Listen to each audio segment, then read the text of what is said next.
Welcome to LOA Today. I'm Walt Thiessen here with Daniel Mangana and David Strickle. This is your daily dose of happy. We're so happy you decided to join us today. And of course, those of you who are tuning in for the first time to watch us on local cable access, you may have seen Daniel before because we've done some shows with him. David may be new to you. Actually, on the local cable access, he is new. To our regular podcast listeners, he's not new at all.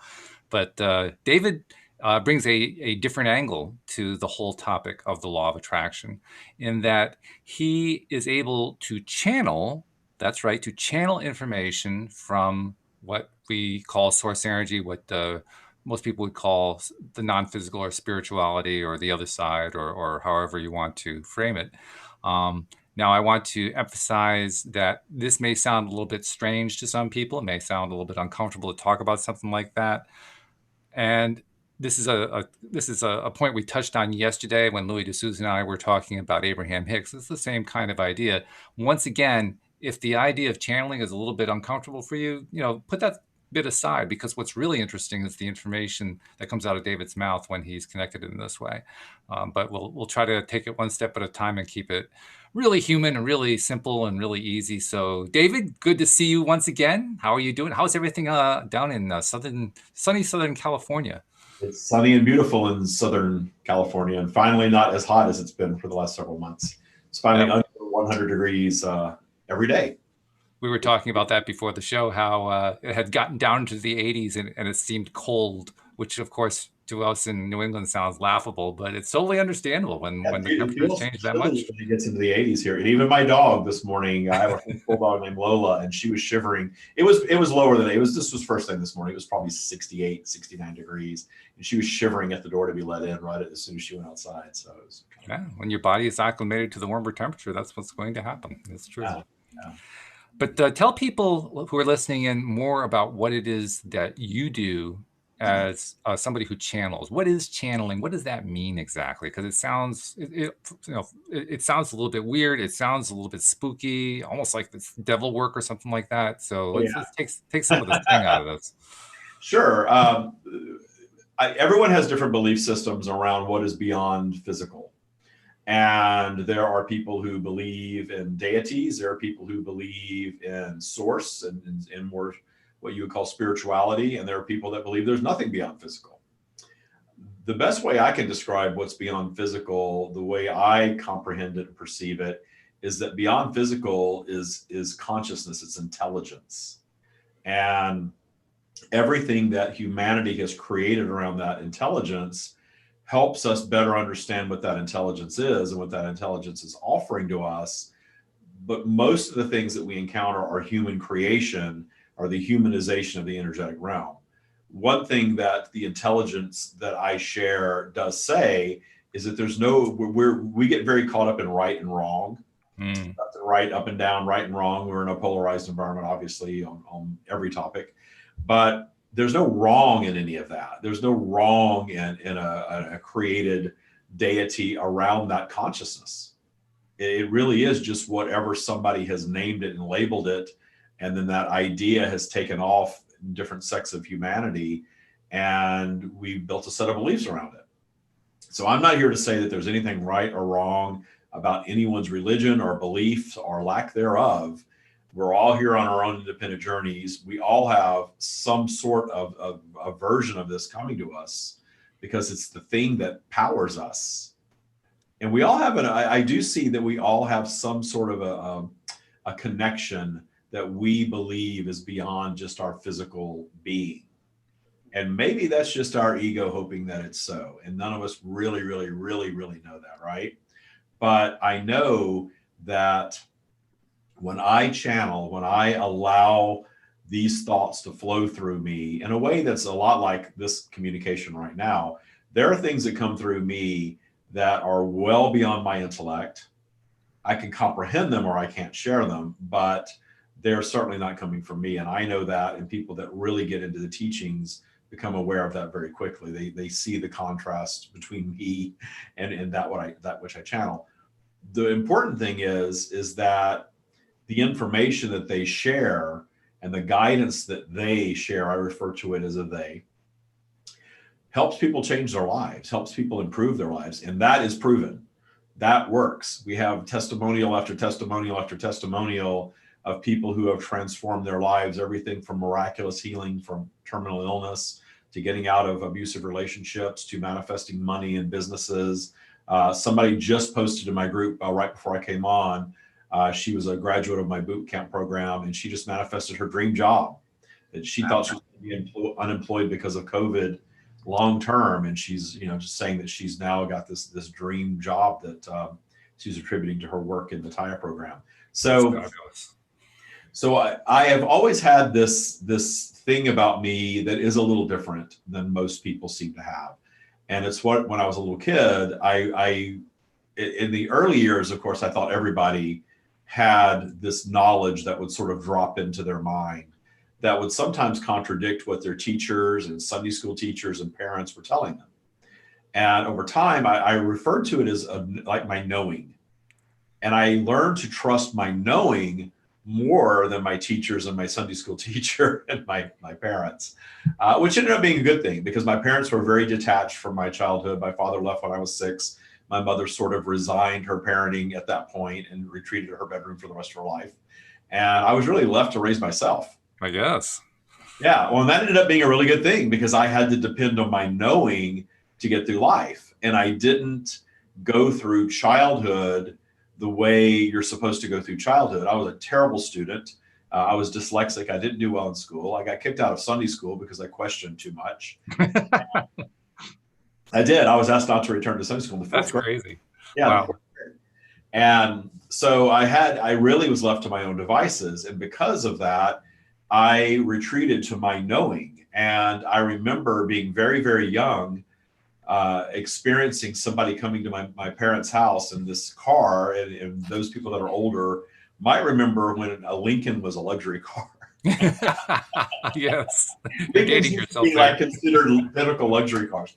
So she drove up in this, and I'll never forget it. I can visualize it to this day. It was given the timeline, it was probably a Lincoln Mark III, Mark IV, early 70s. And I remember her driving up. It was all silver, and it had all these buttons inside, all these shiny buttons everywhere, and it had a sunroof. I'd never seen that in a car before. We were very lower middle class. My father was a assistant coach at a junior high, and my mother wasn't working. And I think she became a secretary at some point shortly after that. So we were on the lower scale financially. And this woman comes up in this car, and I remember being so impressed by it. And I've been a car fanatic ever since then, actually. And she drove away. And as she drove away, my parents started really kind of bad-mouthing her. Sort of what did she do to get that? And she doesn't deserve that. And we'll never have that. And you'll never have that. And I remember thinking, that's not true. I don't think that at all. Ooh. And I can have anything that I want. I remember thinking that. My father left when I was 6, and this was prior to that. So I was 4 or 5, maybe 6 years old when this happened. And I do recall that very vividly. And then the next thing that I really remember was ahead of that, when I was 14, telling my older brother, Doug, that I know that everyone around us has money and we don't, because my parents divorced. My mother was minimum wage. We lived in a roach-infested 2-bedroom apartment. We did not have anything. We rationed food in our household. And my father married someone with money. So my half-sister and my father and my stepmother lived in this beautiful house with marble floors, a spiral staircase, and a pool. And they had everything. My sister had her own master suite. Wow. That she, my brother and I shared twin beds in this tiny little bedroom. Go to their house. My sister had her own master suite upstairs, and they had another master suite downstairs. She had her own kitchen upstairs even. That's how lavish her life was. My father didn't really see us as the same. We were the stepchildren in his life, and she was his child. So we had to reconcile that because our cousins lived that way too. Everyone around us lived upper middle class lifestyles. Their parents owned businesses, big houses, big cars, all that. And we didn't. So it really made it difficult. So I remember telling my brother when I was 14 that we can have all that stuff now. We don't have to wait. We don't have to go through college and find careers and do all these things. We can have all the things that we want right now if we just believe that they're already ours. I don't know what that was. I never heard of the law of attraction. I just knew that, and he thought I was nuts. And he went on to do the things that you're supposed to do in life, and he's doing just fine now. But I started manifesting things in high school. I drove a brand new Ford Thunderbird in high school with everything. I had sunroof, all the buttons, just like the Lincoln had. I wore Ralph Lauren, which is back in the late 80s, it was kind of That was preppy. the designer. Yeah. Polo was the thing to wear back then. And, I had a nice watch. I ran around with the richest kids in town. I always seemed to have the money to do the things that they were doing. And everyone thought I was one of the rich kids in town, but I wasn't. I went home every night to the 2-bedroom roach infested apartment with my brand new car sitting out front. What an image. Yeah, it was really, really an interesting way to live. And I wasn't a good student. And by the time my class was graduating, I didn't have the credits to graduate. I had made it all to the 10th grade level. I really partied a lot in high school. I'd go to happy hour every day, cut a class, and I was more or less an alcoholic in high school. Wow. And I had a lot of fun, but I didn't do well in school at all. So I didn't graduate on time. I went and got my GED. I was working a job at this point. I met a real estate agent, and she and I started talking about developing townhouses in this little town of 15,000 people in North Louisiana. And I said, I'm going to do that. So I became a real estate developer with no money at 19, 10th grade education. And I did. I went and approached a landowner, and the landowner, he had inherited this dairy farm from his father. He had been a professor at Oxford. His son, my age, was at Harvard. He had no interest really in being there, but it was a family business and they had all this land to do something with. So I went to him and said, hey, let's do a real estate development with all this property that you've got. And he was crazy enough to listen to an uneducated 19-year-old, even though his son was at Harvard. And there was something that he really liked about me. And so we gathered the bankers, attorneys, civil engineers, all of the components that we needed to build this real estate development. And I'll never forget, we went before the city planning commission. Again, this is a tiny town where everybody knows everybody else, but they asked us questions for the zoning of all this dairy land, and he couldn't handle. Had been a professor at Oxford, and for whatever reason, he was too awkward to get up and speak. It was really odd because as a professor, obviously he's used to speaking. Yeah, I got up and I'm sorry. He would have been speaking every day. Yeah, I don't know what it was. He was fumbling, and I just took over and answered the question in a satisfactory way that got the zoning approval that we needed. And that was just one of my first recollections of, what am I doing? Why are yeah. But they did, and it worked. I didn't make millions of dollars off of that, but I learned about business. I learned a lot of things. We got a lot of it done, not all of it done. And that's kind of how my adult life started. And I manifested opportunities like that. I manifested money and a lot of material things in my life up until about age 40, 41, when I realized that, wait a minute, money and material things alone are not making me happy. So it took me 40 years to understand that I knew law of attraction so well. And from my poverty mindset childhood, I thought flow of money and material things was the answer to everything. Sure, I hadn't really explored what we call spirituality at all. I had considered myself an atheist in my 20s, but I always knew that this knowing was beyond me, and there had to be something more out there than just we're born and we die and that's it. And there's nothing else to us. And there's just too many coincidences, the power of positive thinking, the power of love. I needed to explain all those things to myself. And so I did more or less go inward in my 30s, and I started seeing some psychics. I started doing some things that were sort of outside the norm, but I kept all that hidden because by that time I was working in a corporate job. I'd gotten promoted really fast. I was making a lot of money, and I was in a situation where I couldn't be outwardly spiritual and teach and do the things that I do now in that career field. So I was exploring what's out there, and I learned to go inward more than go outward with it. So I was told by a psychic that I was a channel. I thought that was the craziest thing I'd ever heard. I didn't want any part of channeling. I did a little bit of research. There was not even YouTube yet at this time. Somehow I did stumble upon a book, a Seth book, and there was a video that I saw somewhere about channeling that I dug up somehow. We had the internet. I don't think it was YouTube at that time though. And it was of, oh gosh, I forget her name that channeled Seth. Jane Roberts. Thank you, Jane Roberts. Jane Roberts channeling Seth, and it really freaked me out. It was this really forced, really, I thought she was being possessed. And I thought, well, that's not what I'm getting. That's, my knowing is not that. It's something different. And so it scared me so much that I turned myself off to it and didn't listen to it. Well, the psychic had told me to listen to Abraham. And I know you talk about Abraham a lot on here. And she pulls out this big plastic binder. And I remember it was purple. And the front of it said something like the teachings of Abraham. And it was actually a box set of cassette tapes. Oh my. Yeah, this was like cassette tapes were already done at this point. So it was a little bit old. Right. But it said Abraham. And I remember looking at that thinking Bible. That sounds like the Old Testament of the Bible. Yes. Part of that. I was raised in religion. I don't want any part of anything biblical. I've already read all of that. I studied all that. I already got kicked out of Sunday school. I'm done with all that stuff. So I didn't want to have anything to do with Abraham until years later. I was living in Seattle, Washington. I think I've told this story on here before, but I'll tell you again. I was living in Seattle, Washington. By this time, the book The Secret had come out. Right. So the idea of I knew what part of my knowing was at that point, and we have a name for it. It's called Law of Attraction. I knew that I had intentionally manifested money and lots of material things in my life. I was living a very lavish lifestyle. I was earning a mid-six-figure income, living in a 4,200 square foot house, driving a Mercedes. We also had a Porsche, beautiful furnishings, custom-made suits, Gucci loafers, all of it. All the stuff that you're supposed to have to be happy, right? So this is all happening around the same time where I'm really realizing that, wow, I'm not happy. This was also in the middle of the recession. And I'm teaching this stuff in my business, but I couldn't call it law of attraction because that would be likened to religion and that would get me in trouble with HR. But I did a lot of sales training and I wove positive thinking and law of attraction into my sales training. And I had some of the most successful salespeople in the history of the company that worked for me, and through them, some of the most successful areas.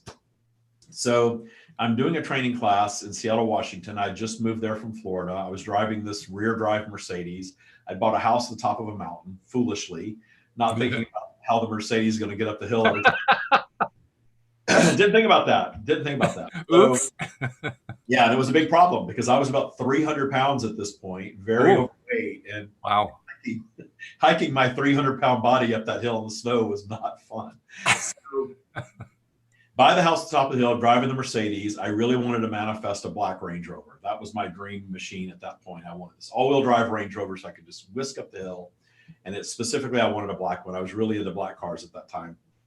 So I'm teaching my class one day in one of my locations. And after the class, this interior designer, that was my industry, she came up to me and she says, "You're teaching law of attraction. You realize that, right?" And I said, "Yeah, I know what I'm teaching, but I can't really call it that because I don't want to get in trouble." And she said, "Have you ever heard of Abraham?" And I said, "Yes, I've heard of Abraham." I hearkened back to that, plastic biblical looking thing that was handed to me that I ignored. I said, "Yes, I've heard of Abraham." She says, "You sound a lot like that. And I don't know where you're getting your stuff, but I think you really need to listen to this." So she comes out, and I'm not joking. She comes out from her desk this very day with the box set of CDs. Well, at least you upgraded to CDs. Right, I'm always like one technology behind with this stuff. This was during MP3 time, certainly, but she had that still had a CD player back then. So she hands me these CDs, and she said, "You need to go home and listen to this." And I said, "Oh, okay, fine." I was trying to be polite. I put them on my passenger seat, drive home that day, and I'll never forget. I'm sitting in the turning lane to turn left into my neighborhood, and I come up behind my dream machine, the black Range Rover, and the personalized plate on the Range Rover said Abraham. Oh my. Wow. I took that as a very solid sign from the universe that I need to pay attention to Abraham. So I went home. The CDs turned out to be, they may have been the same thing as the cassettes were. They were the original Abraham teachings from 1988, year after I graduated from high school. So I sat all night long, stayed up all night listening to one after the other. Didn't freak me out at all. Esther Hicks channels Abraham, as most people may or may not know. I don't know. And she channels Abraham in such a way that it's very comfortable and easy to listen to. It's not this, and I understand now why Jane Roberts channeled the way that she did.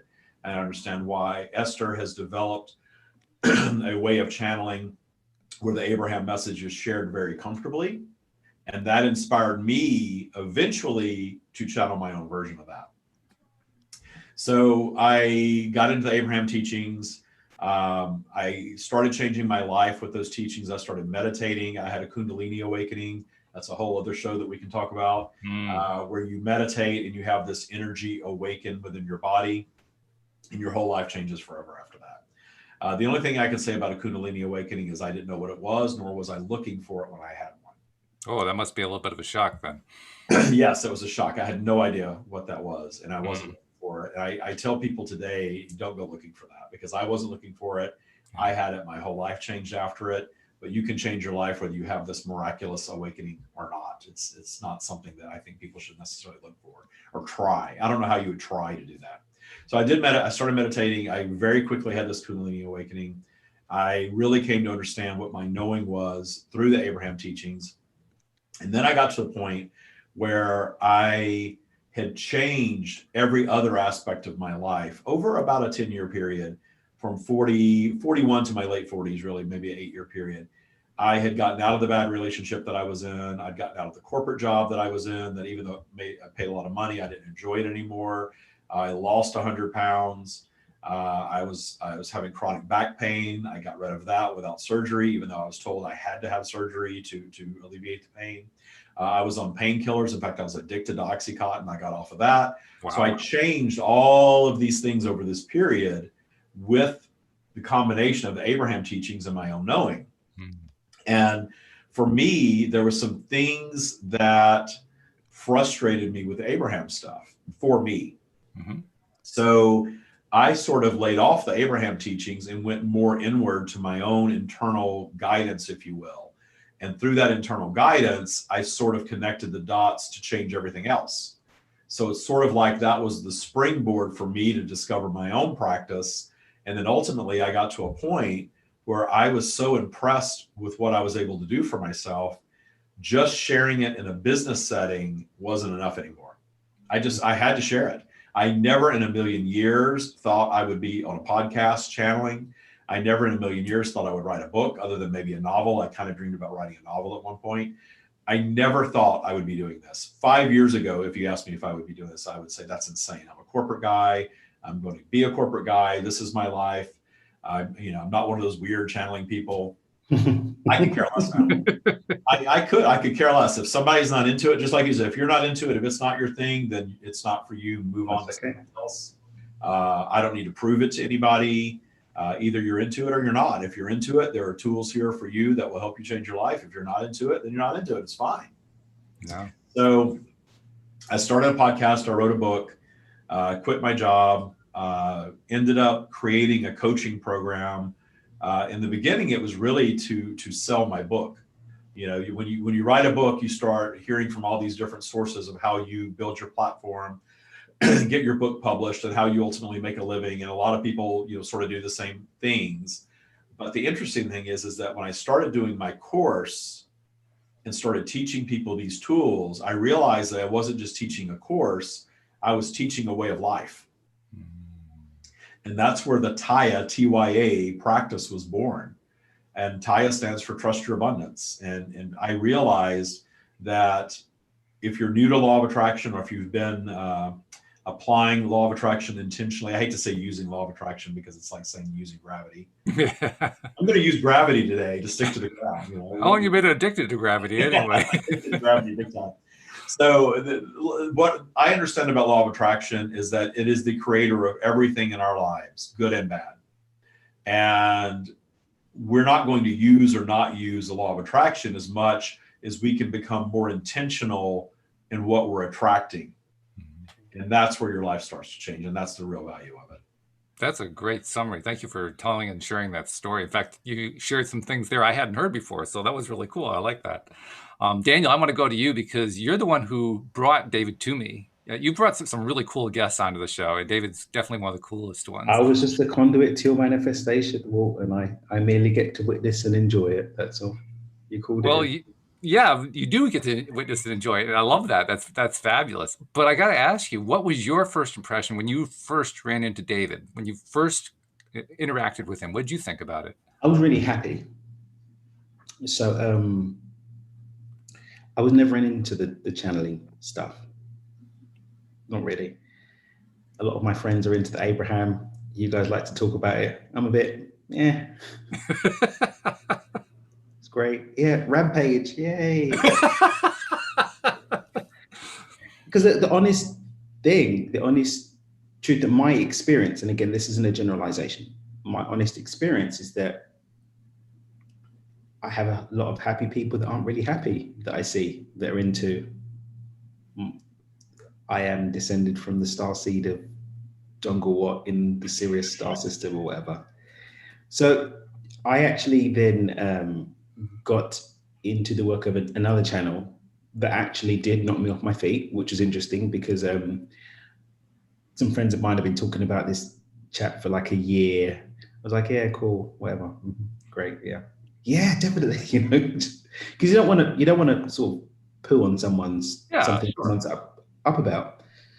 And then 3 people in one day who are completely unrelated said, you got to read this book. So I read the book, and I literally could feel the energy coming out of the pages of the book. Wow. So I said, oh, okay. I guess I called that one wrong, didn't I? Yeah. And then we went to go and see him in person, and then went to one of his events, and I was like, okay, so this channeling stuff's legit. Cool, I'm into it. Then when I heard David, I found David to be this really beautiful middle ground between off the charts, let's eat fairy cakes and hope everything's all right, to the kind of more hardcore, like read a book and get knocked over from the energy.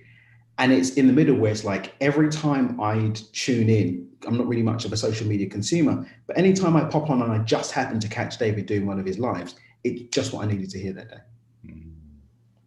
Or just when I'm going through something, I might hear from him, or we'd have a conversation on a day when I'd be dealing with something, and he'd just have this nugget of wisdom that was just aligned with just what I needed to hear. Then I read the book. I was like, this is a real human who's had a real experience, doesn't pretend to be some sacred magical stone from the middle of the earth or whatever. It's just a real guy who didn't ask to be some magical channel of wisdom, just opened up and just gives really, really real words of wisdom, words of encouragement, words of upliftment. And I get up leveled every time I experience an interaction with the stream, whether it's watching a recording, listening to the podcast. And of course, I came to love David as a human because he's just a really, really cool cat. And that's really where the journey came. That's cool. And thank you very much for introducing him to our audience too, because I've thoroughly enjoyed getting to know David and getting to know the stream. And now that you've mentioned the words the stream, and now that I've mentioned them, I think it's about time we explain them to our cable listeners, because they're saying, what are you talking about with the stream? Well, that's what he calls it. People who channel tend to have a way of naming the source that they're getting their information from. David calls his the stream of David. And which makes sense because David is receiving this stream of information. So, it kind of adds up when you think about it. But when you listen to the stream of David, if you've never listened to a channeler before, you're going to think that, well, it's just David talking to me. And that's cool. That's just a good way to think about it. If you've heard an Abraham Hicks or somebody else who channels, you'll recognize there are similarities there as well. But the thing that I would recommend, if you have some experience listening to channels before, listen to David as the stream, and specifically what the stream is saying, because it's a very specific take. I like the way you said it, Daniel, that it's very real. He is a real guy. It's not just in the story that he just told, which is a great story. It's in the way when he's channeling the stream, the information just comes right through so clearly. And it's almost like, well, I can't argue with that. That's perfect. Why would I want to even change a word of it? That's what it's like to hear it. So without further ado, I think it's probably better if we just share with our new viewers on cable access, as well as our listeners on the podcast who already know about him, what the stream is like. So David, why don't you make your connection to the stream? While you're doing that, I'm going to remind people who are new listeners or existing listeners to download the LOA Today app.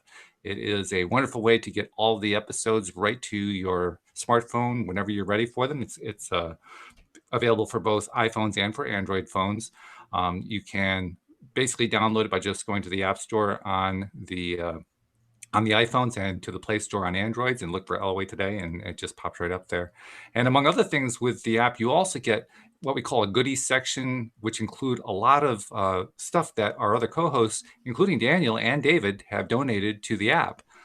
Daniel donated 2 pieces. He donated an ebook called The Money Game, which I highly recommend. It's a wonderful way to learn how to manifest money in your life and how to believe that you really can manifest money in your life. And the other one is an audiobook version of his published book, Beyond Intention. Actually, what was the full name of the book? Actually, no. I gave the audio program that's pulled from the book, but it's not the audio book. It's an audio Okay, program. so it's pulled from the book. It's like it's a sort of an edited down It's a version. companion, not even that. It's so Stepping Beyond Intention goes into the model, how it works, and Stepping all the Beyond stuff, Intention. blah, blah, blah. But the Right. program, Beyond Intention Introductions, just goes through over about 9 audios exactly how you can start applying Beyond Intention right away. Right. Okay. So good. Thank you for clarifying that. That's good. But it's definitely worth downloading that app. It's free. All the materials on it are free. And for those of you who already have it, keep sharing because we want more and more people to have that good free stuff. So, okay, let's see if David's been able to make this connection. He usually takes a minute or so, and it looks like from the look on his face that he has. So, are we talking to the stream now? We are here. We're talking to the stream. So, stream, welcome once again to the program. You've been doing this program with us now for a few months. And as we've mentioned to David earlier, we're now also including a cable audience that is not familiar with this stuff yet. They're becoming familiar by watching this program. So I just give you that heads up. I don't know if that even affects the way that you give your answers, but hey, it's always helpful to have new information. And the first question we have comes from a listener who has previously asked questions and got some help. And you'll actually be able to tell that from what he wrote. This is from Jim.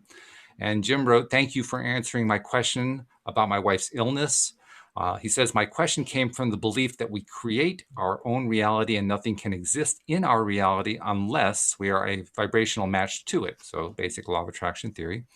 "The answer I got from the stream led me to change that belief. Things can exist in our reality that we are not a vibrational match to, but they can exist as paths set out by our soul consciousness inner being as part of our contrasting journey.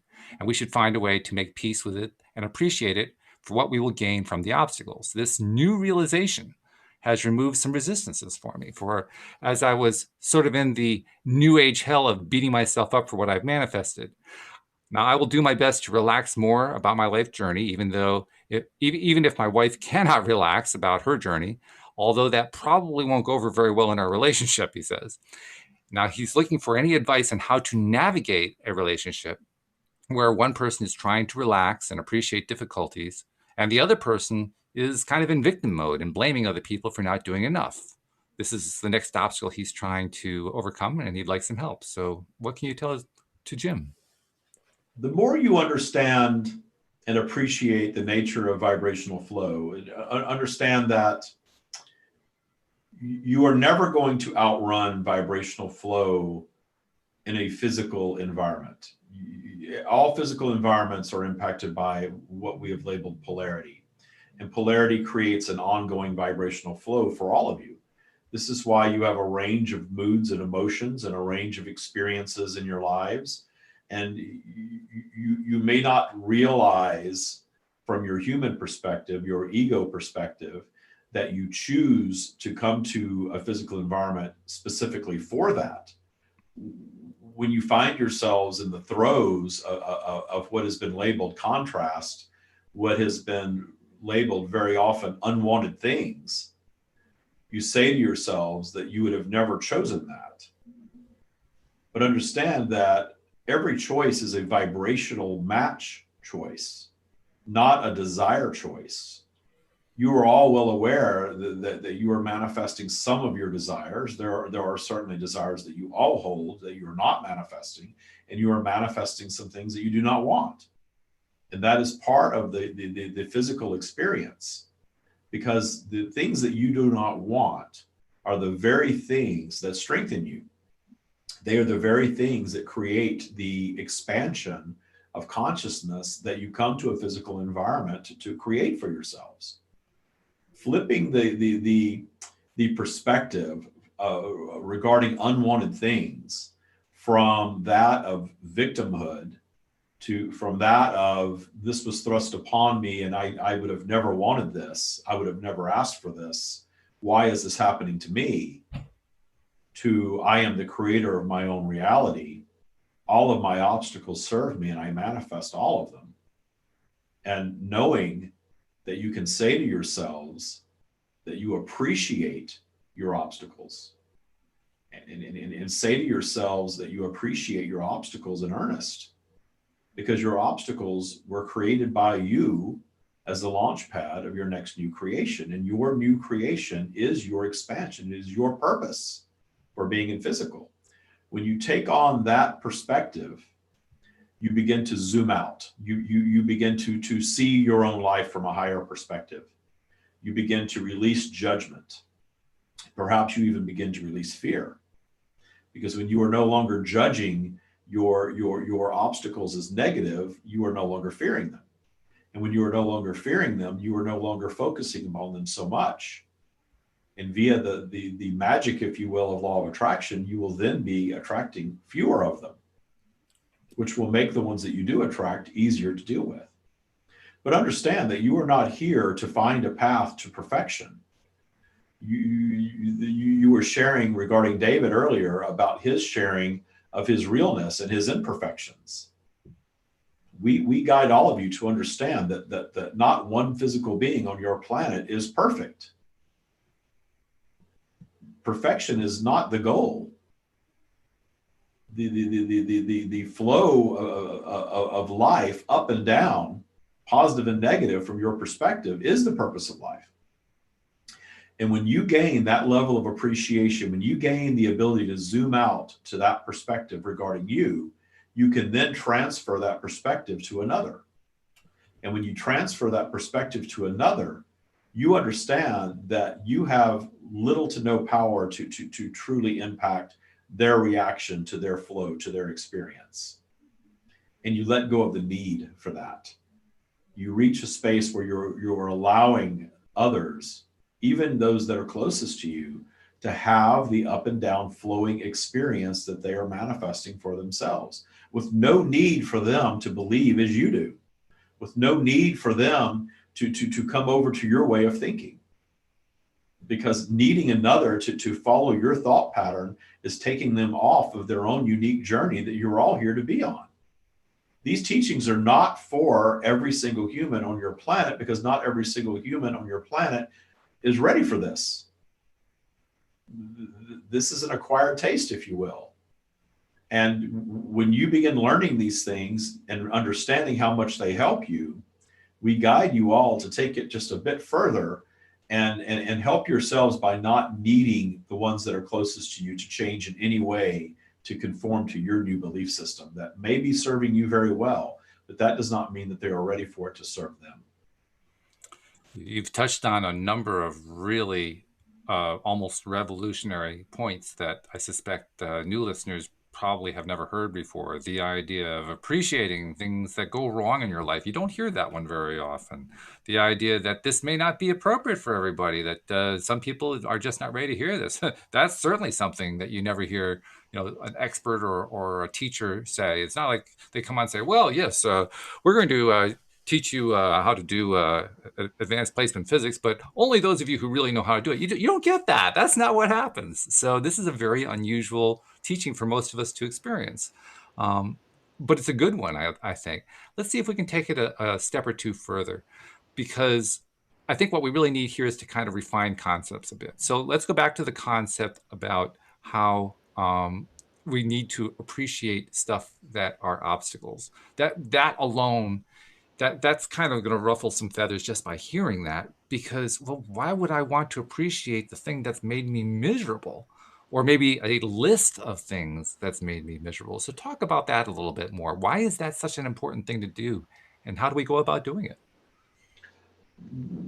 It is important to do if you are ready to be more intentional in the outcome of your life, the ongoing outcome of your life. If you are ready for that, if you are truly ready to claim your creative power, in claiming your creative power, you then also must claim responsibility for everything that you've created. The two go hand in hand. You cannot come to us and say that you want to begin manifesting positive things, but you do not want to take any responsibility for the things that you do not want. But when you come to understand that all of the unwanted things are your vibrational creation, very often due to your fear of them, you often refer, and we say you, we mean those of you who follow these types of teachings, to the universe as a creator. You say the universe is sending you something. The universe is creating on your behalf. The universe is teaching you a lesson. The true creator is you. Your thoughts turn into things. In fact, look around you. Everything that you can see that you consider human creation was once a thought. Someone had an idea and it turned into a physical thing. All creation occurs this way. Consciousness dreams up a new creation and it comes to full fruition in the belief of it. You may be standing in a bit of confusion, wanting to know how in the world you would create something unwanted, something perhaps severely unwanted, such as abuse or a premature demise or illness, or the premature demise of a close loved one. How do you manifest that?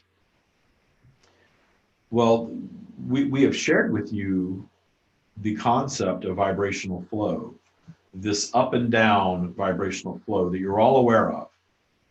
This is why you wake up one day and you're on top of the world, and the very next day you wake up, as you say, on the wrong side of the bed and everything goes wrong that day. You are in a downward vibrational flow during this time. And very often humans, from their ego perspective, which is their human perspective, label that as negative, unwanted. You don't want to be down there. You want to feel good. You want to only have good things come to you. You want all of your problems to go away. You look at the world as broken and damaged and dying. But that is not the case. Your world is thriving. Humanity is thriving. Even during your pandemic, notice that humanity, by and large, is thriving. But there are those of you who focus only on the negative. You believe that your planet is dying. You believe that pollution is going to end you. You believe the pandemic is going to be the end of humanity. This has been raging on now for months in your linear time, yet that has not come to be. Because positive always overtakes negative, always. But when you see yourselves as limited and you see yourselves as only being the human version of you, not understanding that you are all eternal beings, that you are here having a very temporary human life experience, and the judgment of that life experience in what you would call quality or length of years, all of that is human ego created thought. We do not see you that way. We see you all as eternal beings here having a very, very temporary experience. And in having that temporary experience, there is no getting this wrong. Perhaps you've been told that what lies beyond physical is a deity that is judgmental of your behavior. Yet innately, you all know that is not true. Because you all think thoughts and think of things that you are told may be bad or immoral or evil. Yet you think of them and you continue to be. We are not judging any of it.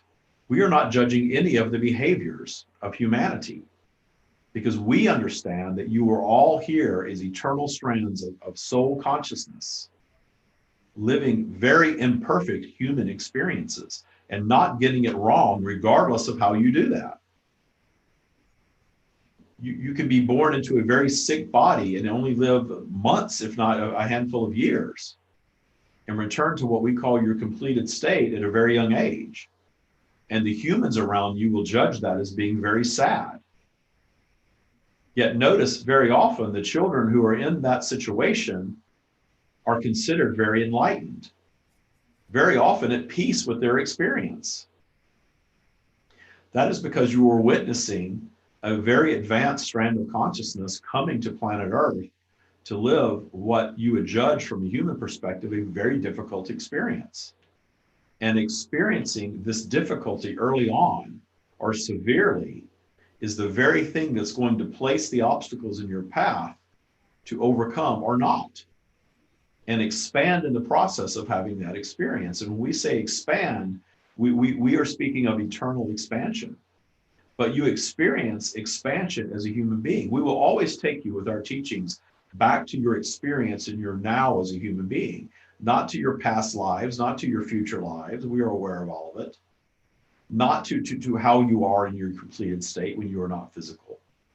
We will give you enough information about that state of being so that you can take that back and make it useful in your now state, because you are indeed here to experience the life that you're in. This is why your ego consciousness overshadows so much of your vast eternal knowledge. You have full awareness of all that you have been, in fact, all that you will be, because there is no linear time in the energetic realm. But you are here experiencing physical, perceiving it, if you will, in linear time, and perceiving physical things as real and non-physical things as not. Yet you all feel things that you cannot touch. You all have emotions. You all feel love on some level. You all, on some level, understand the power of what you call positive thinking. Believing that you can do something increases your odds of doing it. And you have case studies all around you. Your coworkers, your family, your friends. Notice the ones who are positive and confident and believe in themselves tend to have a better outcome more often than the ones who are not. Notice the ones who are always focusing on how sick they are, who are constantly posting on social media about their next illness, or attracting more illness. Notice the ones who are always complaining about being surrounded by toxic people, or are always surrounded by toxic people. This is the law of attraction at play. And you need not experiment very hard to find evidence of it all around you. Where you begin to disbelieve is when you hear these words and you begin to think yacht, you begin to think Lamborghini, you begin to think empire. And when it doesn't instantaneously materialize for you, you doubt, and you shut the whole thing down as not true. Yeah. But understand that you hold the power to manifest anything that you desire, truly, but you hold the power to manifest anything that you desire and can bring yourselves to constantly believe, because the doubt and the impatience and all of these negative emotions that flow through your vibrational flow are the very thing that slow and cancel the things that you want from arriving. One of the reasons we refer to the term source energy as humans is, at least those of us who are involved in this kind of circle where we talk about law of attraction, we talk about being conscious creators and so forth. The reason we refer to it as source energy is because the idea of source energy is that it is the energy that creates everything. It created worlds, it created all of existence. And we are all a part of that. That's part of the teaching that we are eternal beings. You referred to us as eternal beings, and we are of that same source. So one of the questions that came to my mind very early on when I was exposed to this stuff, long before I met the stream, was, well, if I'm source energy, why can't I feel that I'm source energy? And I would get very confused, like, well, if I'm source energy, I should be able to feel that. I should be able to know what it was. Now, I had no idea how to even go about feeling it, but it just occurred to me that, why don't I get that? Why don't I understand what makes me source energy? Can you address that? When you decide to enter into a physical environment, and you all choose your physical environments vibrationally, you certainly go through these vibrational cycles where you are choosing things that are sort of adjacent to what you have been before, if you will. Though none of these choices are occurring in linear time, they are, however, expanding at all times. And the expansion occurs via the contrasting experiences, the new creations that you craft in physical. Everything is a creation. Your next thought is your creation. Your next emotion is your creation. Your next experience in your day is your creation. Your experience, your reaction to sitting in traffic is your creation. Everything is your creation. Your job, your home, your vehicle, if you own one, your spouse, your children, your relationships, all of those things are your curated bubble of reality. And you curate this bubble of reality via your conscious thoughts that actually write the programming for your subconscious thoughts. The subconscious mind is continually broadcasting. As long as you are alive, your subconscious is at play, and it's running in the background, if you will, and it's sending out a signal that is creating what we refer to very often as your default vibration. The evidence of your default vibration is your life. The way you change your life is by changing your default vibration. You only change your default vibration when you rewrite the subconscious mind to broadcast something that's more in alignment with what you want. This is the process of creation for all physical beings. While you may refer to our energy, our consciousness as source, we are indeed the source of all creation. We are original thought. You, however, are the true creators. We are not creating.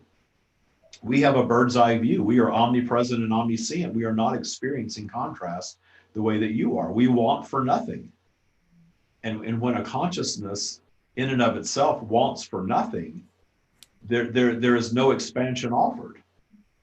The expansion is coming from those strands of consciousness that are expressing themselves in physical, overcoming obstacles, creating new things as an answer, if you will, to their obstacles, causing the expansion of their environment, which contributes to the expansion of all that is. What you may call the universe or the multiverse is continually being expanded. Your planet is continually being expanded.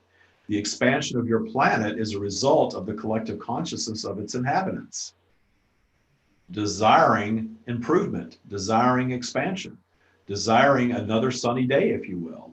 And notice that even though storms come through and destruction occurs, your planet is always recreated one way or another. Whether humanity comes in and builds back a better version of, or nature, as you label it, comes back and creates a better version of. Always. This is the nature of physical, always, always, always. And when you come to realize that your strand of consciousness is indeed eternal, and that your humanness, your ego, serves to overshadow that, to deliver for you a unique physical experience, a unique one-off physical experience. There is no other being having the experience that each and every one of you are having at this time. You have brought all that you have been, all that you are, into this physical experience. You have matched vibrationally with your point of entry, your parents, your religion, your gender, your race, your nationality, your religion. All of it is a choice that you make from your soul consciousness. And we are here to tell you that the more difficult choices are made by the strands of consciousness that are seeking the greatest degree of expansion. This is why, as a human, you often think in reverse of how the universe operates. You look at one that is born into poverty, if not genocide, that is born into oppression, and you believe that you're viewing a strand of soul consciousness that is somehow being punished for other experiences, or not as advanced, because they're not being born into what you call advanced culture. The opposite is true. The ones that are projecting into greater difficulty are seeking greater expansion, understanding from the soul consciousness level that they are going to be born, project into this great difficulty. Their humanness is going to overshadow all of that knowledge, so they can come and have this unique human experience, having the drive of their soul consciousness calling them forward. You all have a calling. You all have something that is calling you forward through life. And you understand innately that it's part of you, but it's very hard to identify for most of you because you've all been told that it's something else. And that is part of your contrasting environment. But you also have an ego that is coming from behind, pushing you. And the ego and the soul consciousness, when kept in balance, create a beautiful life experience for you. But you have to find your paths to that one way or another. And there is no one set right path for all of you. Most of humanity is not ready to hear this. Most of humanity wants to either be in the victim category of life is just happening and there's nothing that you can do about it, hope for the best, maybe work hard, hope for good results. Another segment is placing all their power in external deity.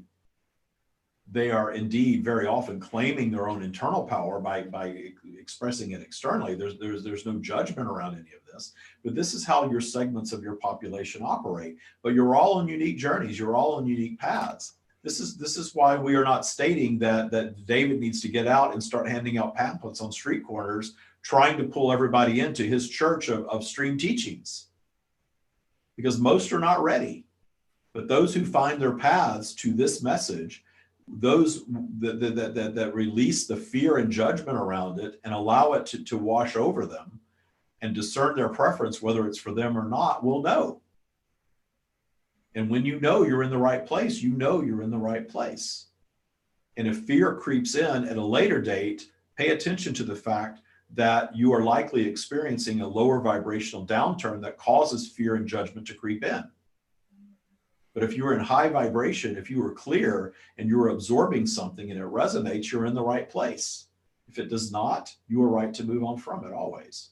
So getting back to my question, why am I not aware of this? Why when I'm first involved in learning this stuff, why can't I detect that I am this source energy? Why do I feel like this helpless? Very long and complex answer was woven into that. But to summarize, your ego overshadows that knowingness so that you can have your unique human journey. If you project into humanity knowing all of your other experiences, all of your other existences, fully understanding law of attraction, fully understanding how you create your own reality, you're going to begin operating from that perspective from day one.